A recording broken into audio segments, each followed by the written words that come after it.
Here we have a set of data that we are told is exactly quadratic.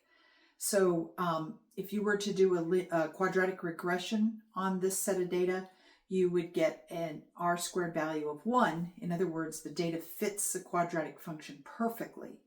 So let's go ahead and analyze this. Again, it says it fits, it's quadratic, it fits it exactly. So I want to look and see if I can identify the vertex of the quadratic function. Remember, every quadratic function has a vertex, and that's the most important point of the function on the graph. So I have plotted the data here, and you can kind of see that we have a quadratic function that opens down, and there's the vertex at 2, 5. But let's pretend I didn't even plot that. I could just look at my data, and you can see the symmetry here. You see that you've got a middle point of 5, and then 3 as you go out on either side, and then -3 is the next level out. And so you can already see the symmetry here. So we know that this is the vertex, and we could go ahead and fill it into our vertex form for our function here. So we have that f of x equals a times x minus the x value of the vertex is 2, and then the y value is 5. So here we're almost there at finding a function that models this data. And we just need to calculate a. And the way you would do that is select a point and plug it in. I'm going to go ahead and select the vertex.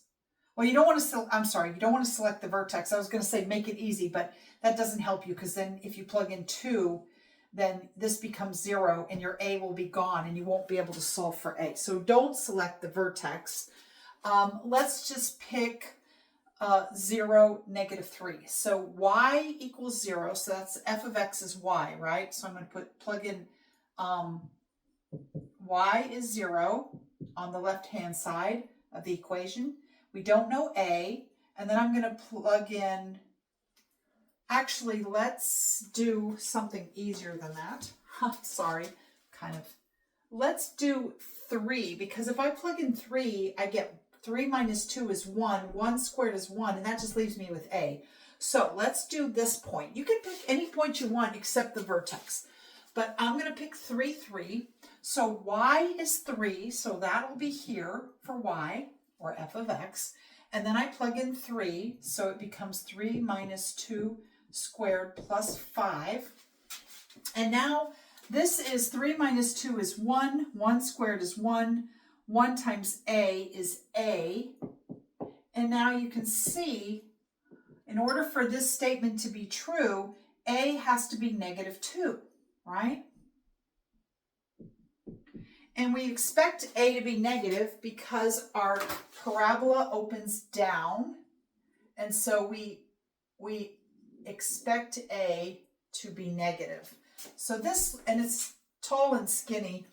So this now helps us finish finding our quadratic function, and we have the function that models this data perfectly is y equals -2 times x minus 2 squared plus 5. So here's our quadratic equation that models the data.